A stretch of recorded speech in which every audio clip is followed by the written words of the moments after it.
याउहु इल्लल मुत्तकून, जो अल्लाह के वली होते हैं वो परहेजगार ही होते हैं।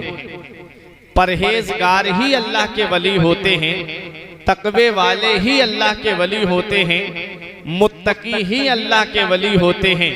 हजरात, इस आयत करीमा में रब ने हमें ये पैगाम दे दिया कि जो परहेजगार हैं वो अल्लाह के वली हैं। अब परहेजगारों का मकाम क्या है, परहेजगारों की शान क्या है?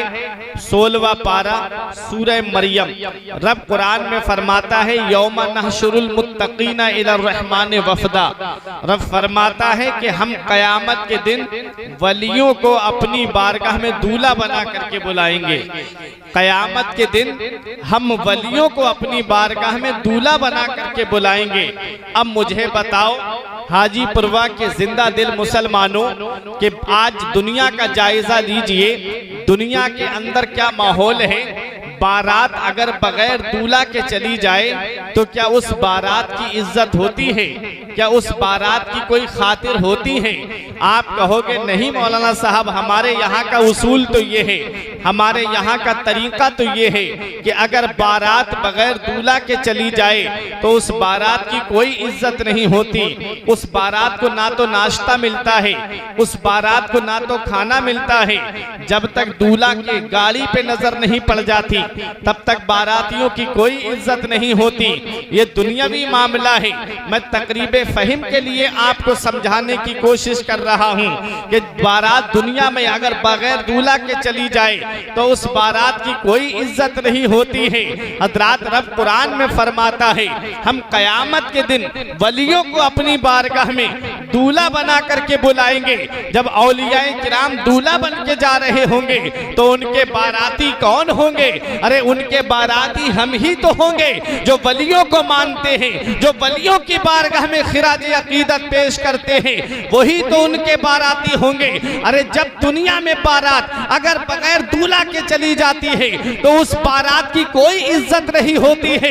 कयामत के दिन रब अपने वलियों को अपनी बारगाह में दूल्हा बना करके बुलाएगा। जब ये औलियाए किराम दूल्हा बन के जा रहे होंगे तो इनके पीछे पीछे इनके मानने वाले बाराती बन के जा रहे होंगे। अरे जब हुजूर ताजुश शरिया रब की बारगाह में दूल्हा बन के जा रहे होंगे तो उनके गुलाम उनके पीछे पीछे बाराती बन के जा रहे होंगे। जब मुफ्ती आजम हिंद दूल्हा बन के जा रहे होंगे तो नूरी उनके पीछे पीछे बाराती बन के जा रहे होंगे। अरे जब हुज्जतुल इस्लाम रब की बारगाह में दूल्हा बन के जा रहे होंगे तो हामिदी उनके पीछे पीछे बाराती बन के जा रहे होंगे। जब आला हजरत रब की बारगाह में दूल्हा बन के जा रहे होंगे तो रज़वी उनके पीछे पीछे बाराती बन के जा रहे होंगे।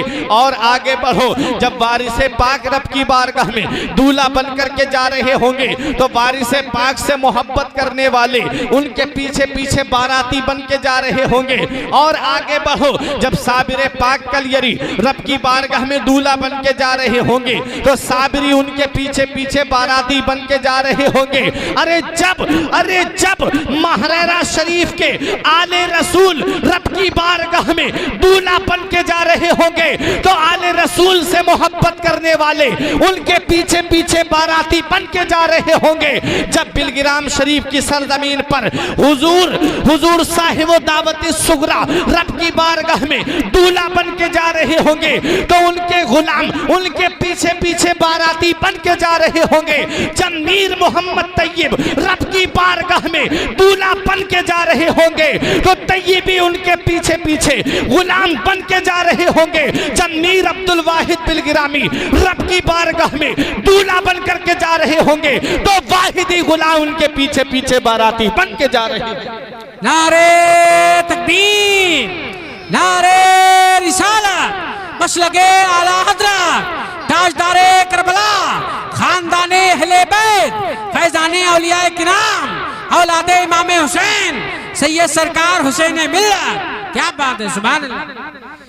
अरे जब गरीब नवाज रब की बारगाह में दूल्हा बन करके जा रहे होंगे तो चिश्ती उनके पीछे पीछे बाराती बन के जा रहे होंगे।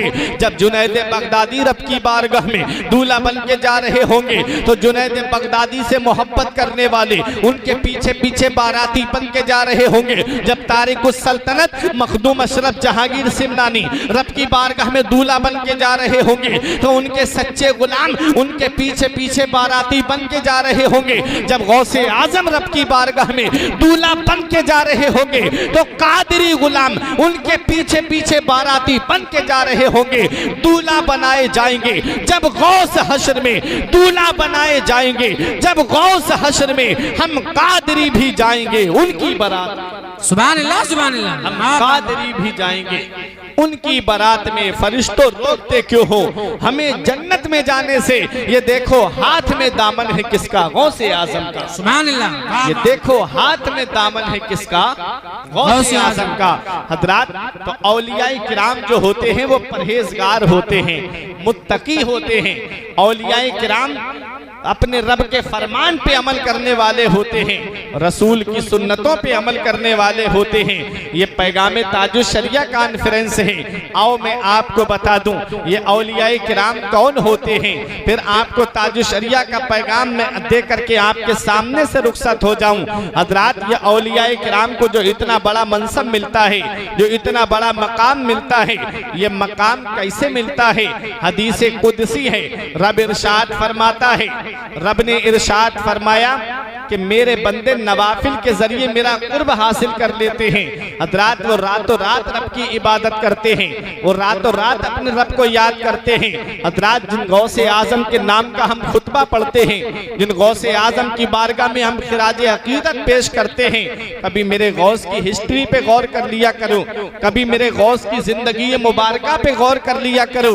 मेरे गौस के एक मुरीद का कहना है कि 40 साल तक मैंने देखा है कि गौसे आजम ने ईशा के वुजू से फजर की नमाज को अदा किया है। 40 साल इस हाल में गुजारे हैं गौसे आजम ने कि ईशा की नमाज के लिए आप वुजू करते, पूरी रात अल्लाह की इबादत करते, पूरी रात आप नमाज पढ़ते और फजर की नमाज उसी वुजू से अदा फरमाते थे। 40 साल ये पीठ गौसे आजम की बिस्तर से नहीं लगी। आज गौसे आजम के गुलामों का क्या हाल है? 5 वक्त की नमाज गायब है और शान से कहते हैं कि हम गौसे आजम के गुलाम हैं। गौसे आजम से सच्ची मोहब्बत यही है कि गौसे आजम ने जिन कामों को करने का तुम्हें हुक्म दिया है उन कामों को करो, जिन कामों से मना किया है उन कामों से रुक जाओ। देखो गौसे आजम की जिंदगी कि आपने 40 साल तक ईशा के वुजू से फजर की नमाज को पढ़ा। गरीब नवाज रजी अल्लाह तआला अन्हु ने तकरीबन 37 या 35 साल तक इस हाल में गुजारे कि पूरी पूरी रात अल्लाह की इबादत करते थे। ये पीठ आपकी बिस्तर से नहीं लगी। ये अल्लाह वाले हैं जो पूरी पूरी रात जाग करके अपने रब को याद करते हैं। ये अल्लाह वाले हैं जो पूरी पूरी रात इबादत में खड़े रहते हैं। और आज उनके मानने वालों का हाल ये है, मस्जिदें देखो तो हमारी वीरान हो गई, मदरसे देखो तो आज हमारे वीरान हो गए। आज मुसलमानों का हाल कि मुसलमान अपनी दीनी मदारिस से दूर हो गया, आज मुसलमान अपनी मसाजिद से दूर हो गया। उसके बाद ये दावा करते हैं कि हम नबी के गुलाम हैं, हम नबी से सच्ची मोहब्बत करने वाले हैं। अगर नबी से सच्ची मोहब्बत होती तो 5 वक्त अपने बिस्तर पे सो करके नहीं गुजारता, अपने नबी की मोहब्बत में मस्जिद में आ जाता। अगर नबी से सच्ची मोहब्बत होती तो आज दर्सगाहें तुम्हारी सूनी नहीं होती। आज नबी से सच्ची मोहब्बत होती तो आज मदारिस तुम्हारे सूने नजर नहीं आते। आज हमने देखा है अभी चंद साल पहले जब लॉकडाउन लगा था तो हाल क्या हो गया था, मुसलमानों का हाल ऐसा बन गया था कि जहां से रोजी आने के जरिए थे मुसलमानों ने वहां पर जो है वो रोक लगानी शुरू कर दी। जैसे मसाजिद के अंदर अइम्माए किराम की तनख्वाह को आधा कर दिया गया कि मौलाना साहब हम ये तुम्हारी तनख्वाह कहां से देंगे। मदारिस के अंदर जो पैसे महीने पे देते थे वो पैसे देना बंद कर दिए। आप अल्लामा मुफ्ती कलीम मिसबाही से पूछिए, ये आपको बताएंगे कि कुरान करीम के अंदर तकरीबन 1/3 हिस्सा ऐसा है जो इन्फाक फी सबीलिल्लाह का हमें पैगाम देता है, जो अल्लाह की राह में खर्च करने का हमें पैगाम देता है। आज हम देखा जाता है मुसलमानों की शादियां देखो तो हजारों लाखों रुपये हराम कामों में मुसलमान लुटा देता है। नाचने वाली रक्कासा को ला करके घर के दरवाजों पे नचवाया जाता है, हजारों रुपये मुसलमान उसमें खर्च कर देगा। आज मुसलमानों के अंदर शादियों में जा करके देखो ऐसे ऐसे रस्मों रिवाज चल गए कि हजारों रुपये इंसान खर्च कर देता है। कभी बैंड बाजे के ऊपर खर्च करता है, कभी बैंड बाजे पे गाने वालों के ऊपर लुटा देता है। हराम कामों में तो लुटाता है मेरी कौम का भाई, लेकिन दीनी कामों में पैसा राह खुदा में खर्च करता हुआ नजर नहीं आता। याद रखो अल्लाह ने दो फरिश्ते तुम्हारे कांधे पे बिठा दिए हैं, एक नेकियां लिखने पे मुकर्रर है, एक बुराइयां लिखने पे मुकर्रर है। अगर तुम राह खुदा में खर्च करोगे नेकी वाला फरिश्ता लिख लेगा, अगर तुम हराम कामों में खर्च करोगे बुराई वाला फरिश्ता लिख लेगा जो बुराइयां लिखने पे मुकर्रर है। अब मुझे बताओ प्यारे मुसलमानों, रब कुरान में फरमाता है नहनु अल्ज़मनाहु ताइरहु फी उनुक़िही, रब फरमाता है हमने हर एक का नामे आमाल उसकी गर्दन में लटका दिया है। नुखरिजु लहु यौमल क़ियामती किताबन यल्क़ाहु मंशूरा, हम उसे क़यामत के दिन निकालेंगे खुली हुई किताब की तरह। इक़रा किताबका, ले पढ़ ले अपनी किताब। कहाँ कहाँ तूने हराम माल खर्च किया है, कहाँ कहाँ हराम जगहों पे माल को खर्च किया है, सब तुम्हारे सामने आ जाएगा। रब कुरान में फरमाता है वमन यअमल मिस्काल ज़र्रतिन खैरन यरा वमन यअमल मिस्काल ज़र्रतिन शर्रन यरा, हल्की से हल्की नेकी भी जो तुम जमीन के ऊपर करोगे वो भी क़यामत के दिन देखोगे, और हल्के से हल्का गुनाह भी जो जमीन पे करोगे उसे भी क़यामत के दिन देखोगे। तो ऐ मेरे अजीजों, आज भी मस्जिदों के दरवाजे खुले हैं, आज भी मदारिस के दरवाजे खुले हैं। इन हराम कामों से बाज आ जाओ और आ जाओ दीनी मदारिस की तरफ रग़बत कर लो, आ जाओ मसाजिद की तरफ रग़बत कर लो। दीनी राह में, राह खुदा में अपने माल को खर्च कर लो। राह खुदा में खर्च करोगे, मदरसे के तलबा पे खर्च करोगे, दीनी तालीम पे खर्च करोगे तो ये माल तुम्हारा ज़ाय नहीं होगा। अल्लाह इस माल में इतनी बरकत अता फरमा देगा कि तुम्हारी नस्लें खाएंगी तब भी ये माल तुम्हारा खत्म नहीं है। सुभान अल्लाह, सुभान अल्लाह। नारे तकबीर, नारे रिसालत, कश लगे आला हजरत, फैजाने आला हजरत, औलादे गौसे आजम। क्या बात है, सुभान अल्लाह।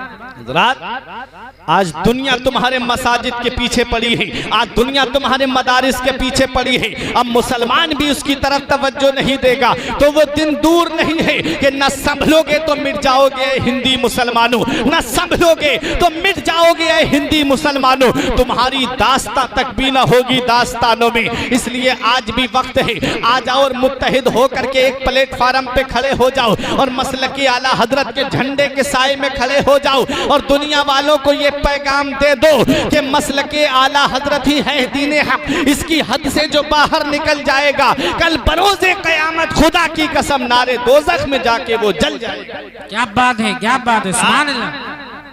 तो आ जाओ मसाजिद की तरफ रुख कर लो, मदारिस की तरफ रुख कर लो।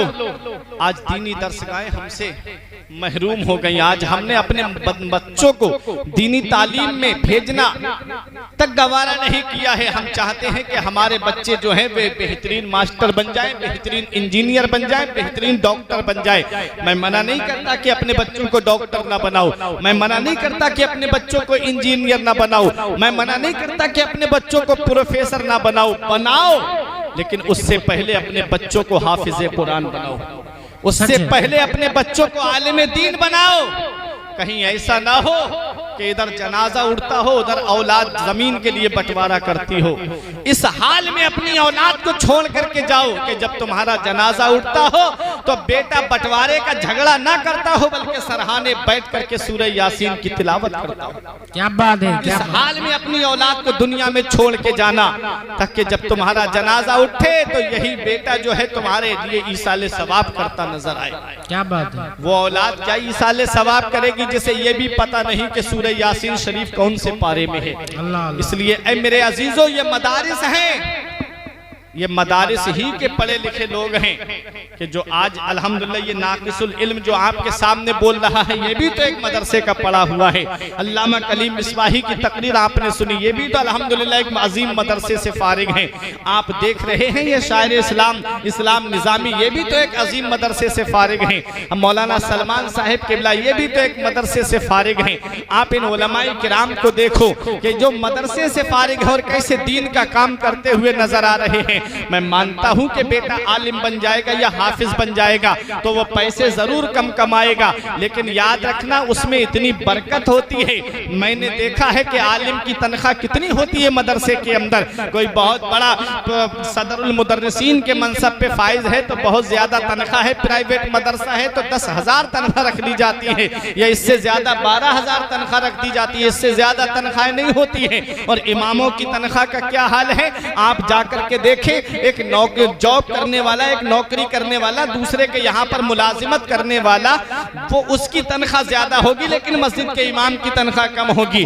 5,000 6,000 की तनख्वाह। हजरात अगर मैं आपसे कहूँ कि आप मेरे यहाँ पर आ जाइए, अल्हम्दुलिल्लाह आपको बताऊं मैं भी एक मदरसे का मुदर्रिस हूँ। हजरात उस मदरसे के अंदर अभी हजरत हमको मतबख में खाना बनाने की जरूरत पड़ी तो हम एक बावर्ची की तलाश में थे तो 15,000 बावर्ची मांग रहा था हुजूर। हमने कहा भाई 5,000 ले लेना। बोला 5,000 में मेरे घर का गुजारा कैसे होगा। हमने कहा 6,000 ले लेना। उसने कहा 6,000 में हमारे घर का गुजारा कैसा होगा। कभी तुम ये भी देख लिया करो कि तुम्हारी मस्जिद में जो इमाम नमाज पढ़ा रहा है, 5 वक्त की नमाज पढ़ाता है, 24 घंटे तुम्हारी बस्ती में रहता है, सुबह को तुम्हारे मदरसों तुम्हारे बच्चों को दर्स देता है, दोपहर में जोहर के बाद भी तुम्हारे बच्चों को पढ़ाता है, शाम को तुम्हारी बस्ती के बच्चों को पढ़ाता है, 24 घंटे तुम्हारी बस्ती में ड्यूटी देने वाला इमाम, उसकी 5,000 6,000 की तनख्वाह। खुद के ऊपर जब मामला पेश आया तो कहते हो कि हमारे घर का गुजारा कैसे चलेगा। 5,000 6,000 की तनख्वाह में हम कैसे अपने बच्चों का पेट पालेंगे। कभी इमाम के ऊपर भी गौर कर लिया करो, क्या उसके बच्चे नहीं हैं, क्या उसके बीवी बच्चे नहीं हैं, क्या उसके घर के खर्चे नहीं हैं, क्या उसके बच्चों का दिल नहीं होता किसी चीज को खाने का, क्या उसके बच्चों का दिल नहीं होता है कि कोई ग़िज़ाएं खा लिया करें। हजरात कभी कभी गौर कर लिया करो। आज होता क्या है, जरा जरा सी बात पे इमामों के पीछे खुराफात करनी शुरू कर दी जाती है कि मैं इस इमाम के पीछे नमाज नहीं पढ़ूंगा, इमाम साहब फला घर पे बैठे थे, मैं इसके पीछे नमाज नहीं पढ़ूंगा, इमाम साहब जा रहे थे मुझे सलाम नहीं किया। अरे इमाम सरदार होता है, तू ही अपने इमाम को सलाम कर लेता। हजरात नबी फरमाते हैं, मदीने वाले मुस्तफ़ा का फरमाने आलीशान है, तीबुल कलाम इतामुत ताम व इफ्शाहुस सलाम, मोहब्बत से बात करना बेहतरीन अमल है, भूखों को खाना खिलाना बेहतरीन अमल है, और सलाम को फैलाना ये बेहतरीन अमल है। इमाम साहब ने अगर सलाम नहीं किया, तू ही अपने इमाम को सलाम कर लेता, ये फरिश्ते पहले तेरे नामे आमाल में नेकियां लिख देते। सुभान अल्लाह सुभान अल्लाह। हुआ क्या, जरा जरा सी बातों पे इमाम साहब के पीछे खुराफात करनी शुरू। कोई शरई खामी भी नहीं होती, कोई शरई गलती भी नहीं होती, फिर भी इमामों के पीछे जो है खुराफात करनी शुरू कर दी जाती है। याद रखो, जो इमामों को सताता है, जो इमामों के पीछे खुराफात करता है, उम्मीद है कि उसका खात्मा ईमान पर ना हो। अल्लाह अल्लाह अल्लाह। इसलिए ऐ मेरे अजीजों, बचो इन चीजों से। नमाज पढ़ो, अल्लाह की इबादत करो, इमाम साहब से मुसाफा करो, हाथ चूमो अपने इमाम के, और आकर के अपने घर पे रहो, इमाम से मोहब्बत करते रहो।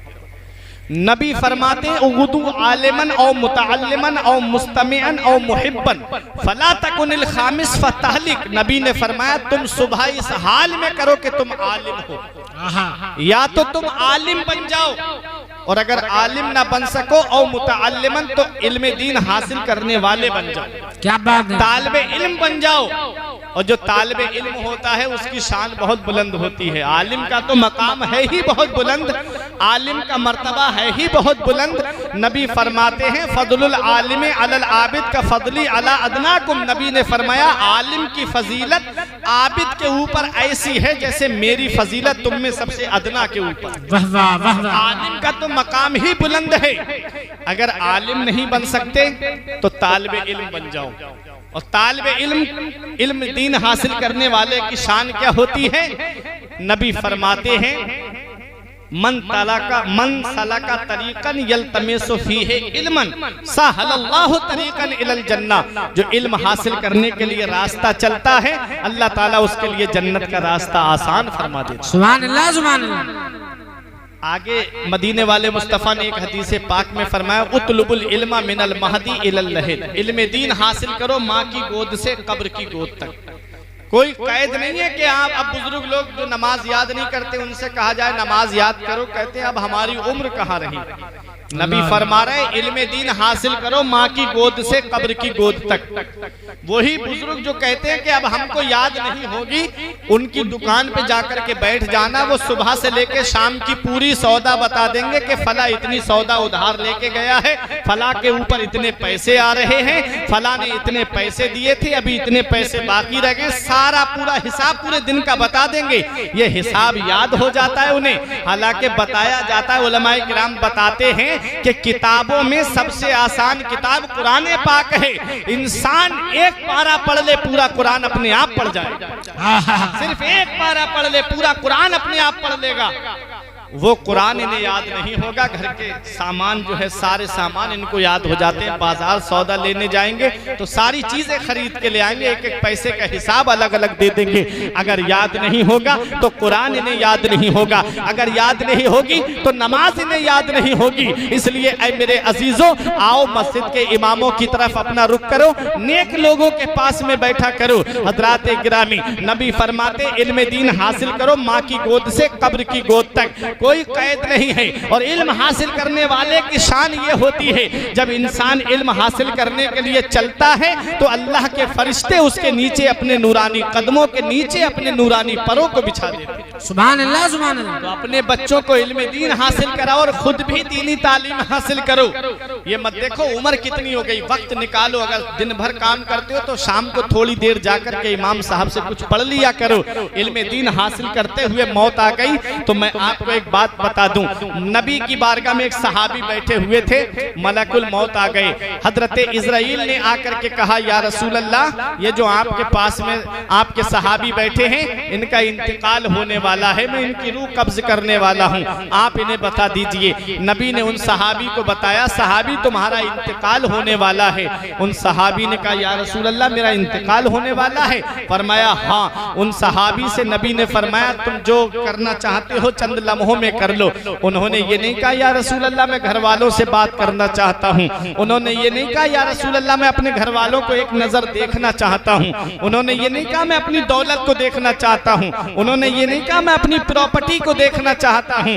अर्ज करते, या रसूल अल्लाह, सबसे बेहतर अमल मुझे बता दीजिए, सबसे बेहतर काम मुझे बता दीजिए। मदीने वाले मुस्तफ़ा ने इरशाद फरमाया, तुम चंद मसाइल को सीख लो, तुम मेरे पास इल्म हासिल कर लो। हजरात वो सहाबी फौरन बैठ जाते हैं और मसाइल सीखने में लग जाते हैं। हजरात बताना मकसद ये है, मदीने वाले मुस्तफ़ा ने इरशाद फरमाया है कि जो इल्म हासिल करते हुए दुनिया से चला जाता है अल्लाह ताला उसे शहादत का सवाब अता फरमाता है। वाह वाह वाह वाह वाह। इल्म हासिल करते हुए दुनिया से चला जाता है अल्लाह ताला उसको शहादत का सवाब अता फरमाता है। माशाअल्लाह। साहब किबला ने मुझे बताया था कि इनके एक भाई का इंतकाल हुआ, हाफिज गुलफाम साहिब किबला का। वो करंट लगने की वजह से उनका इंतकाल हुआ। परवरदिगार आलम शहादत के मनसब पे उनको फाइज फरमाए, आमीन। आप देखें, एक तो हाफिज और ऊपर से जो है वो शहादत का दर्जा। और हाफिज की शान क्या होती है, हाफिज का मकाम क्या होता है। एक हदीस पाक सुन लो, नबी फरमाते हैं, युकालु ले साहिबिल कुरान इकरा वर्तकी व रत्तिल कमा कुंता तुरत्तिलु फिद दुनिया फ इन्ना मंजिलका इंदा आखिर आयतिन तकरऊहा। नबी फरमाते हैं, कयामत के दिन अल्लाह हाफिज कुरान से फरमाएगा, मोहब्बत से बोलो सुभान अल्लाह, सुभान अल्लाह। हाफिज कुरान से फरमाएगा, देखो शान क्या है हाफिज कुरान की, जिनको तुम दुनिया में हिकारत की नजर से देखते हो, उनका मकाम देखो, उनका मर्तबा देखो, उनकी शान देखो। युकालु ले साहिबिल कुरान, अल्लाह हाफिज कुरान से फरमाएगा, इकरा वर्तकी वरत्तिल कमा कुंता तुरत्तिलु फिद दुनिया, तू कुरान की तिलावत कर और तजवीद के साथ पढ़, ठहर ठहर के पढ़, बेशक तेरी मंजिल तेरी आखिरी आयत होगी जन्नत में। क्या समझे? यालमून तालमून वाला नहीं, बल्कि तजवीद के साथ पढ़। और तजवीद के साथ कहां पढ़ा जाता है? वो मदारिस के अंदर तालीम दी जाती है। एक एक हर्फ को कहां से अदा किया जाता है, ये तालीम कहां मिलती है? हमें मदरसों के अंदर मिलती है। तो कुरान को ठहर ठहर के पढ़ना चाहिए, तजवीद के साथ पढ़ना चाहिए। हजरात अब देखो, नबी फरमाते हैं अल्लाह हाफिज कुरान से कयामत में फरमाएगा तू कुरान की तिलावत कर, ठहर ठहर के पढ़, तजवीद के साथ पढ़। फइन्ना मंजिला का इंदा आखिर आयतिन तकरऊहा, बेशक तेरी मंजिल तेरी आखिरी आयत होगी।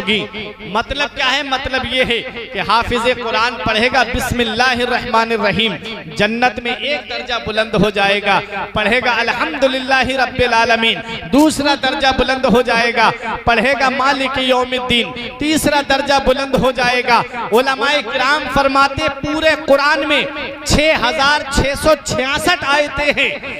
उलमाए किराम बहुत गौर से इनकी दुआएं लेते हुए कि उलमाए किराम ने फरमाया कि पूरे कुरान के अंदर 6666 आयतें हैं। जिन हाफिजों को तुम तौहीन की नजरों से देखते हो, उनका मर्तबा ये है कि वो जन्नत में तुमसे 6666 दर्जे बुलंदो बाला हो। नारे तकबीर, नारे रिसालत, मसलके आला हजरत, फैजाने कुरान, एजाज़े कुरान, औलादे इमाम हुसैन, सैयद सरकार हुसैन मिल्लत, वाहिदी दूल्हा। क्या बात! 6666 दर्जे बुलंद होगा हाफिज, और उसका मर्तबा जन्नत में इतना बुलंद वाला होगा। अब मुझे बताओ, अगर बेटा दुनिया में डॉक्टर बन गया, इंजीनियर बन गया, प्रोफेसर बन गया, तो वो पैसे तो कमा सकता है, लेकिन वो ताज तुम्हें नहीं दिला सकता जो एक हाफिज कुरान के माँ बाप को अल्लाह कयामत में अता फरमाएगा। जो एक आलिम दीन के माँ बाप को अल्लाह कयामत में वो ताज अता फरमाएगा कि मन क़रा अल कुरान व अमिला बिमा फीहि यल्बिसु वालिदाहु ताजन यौमल क़ियामति दौहु अहसनु का दौइ शम्स। नबी फरमाते जो कुरान पढ़े और उस पर अमल करे, अल्लाह ताला कयामत के दिन उसके माँ बाप को ऐसा ताज अता फरमाएगा जिसकी रोशनी आसमान के चांदो सूरज से भी ज्यादा हो। क्या बात है! ये मकाम है इल्म दीन हासिल करने वालों का, ये मकाम है हाफिज और आलिम के। माँ बाप का तो सोचो कि इनका मकाम क्या होगा। जो आलिम होगा, जो हाफिज होगा, फिर उसका मकाम क्या होगा। ये माँ बाप की शान है कि अल्लाह ताला हाफिज और आलिम के वसीले से उनको ऐसा ताज देगा जिसकी रोशनी आसमान के चांदो सूरज से ज्यादा होगी। तो फिर इन हाफिज और आलिमों का मकाम और मर्तबा कितना बुलंद होगा। माशाअल्लाह, सुभान अल्लाह। तो अपने बच्चों को दीनी तालीम की तरफ रग़बत दिलाओ, दीनी तालीम दो, फिर उसके बाद चाहे डॉक्टर बनाना, चाहे इंजीनियर बनाना, चाहे मास्टर बनाना। जब बच्चा दीनी तालीम हासिल किए होगा, जब उसके सीने में कुरान और हदीस का इल्म होगा, तो वो डॉक्टर बनेगा, तो वो किसी के ऊपर नाजायज जो है वो दबाव पैसे का नहीं डालेगा, बल्कि उसके ऊपर जो है, उसके ऊपर शरीयत का दबाव पड़ा हुआ होगा कि गरीबों की मदद करना, गरीबों के काम आना। हजरात, इसलिए अपने बच्चों को पहले दीनी तालीम दो, फिर उसके बाद में दुनियावी तालीम से उन्हें आरास्ता करना। इसीलिए मैं कहता हूँ बख्शिश की राह मोमिनो आसान बना लो, अपने लिए निजात का सामान बना लो। दुनिया की किताबों पे नजर बाद में रखना, बच्चों को पहले हाफिज कुरान। वाह वाह वाह वाह, सुभान।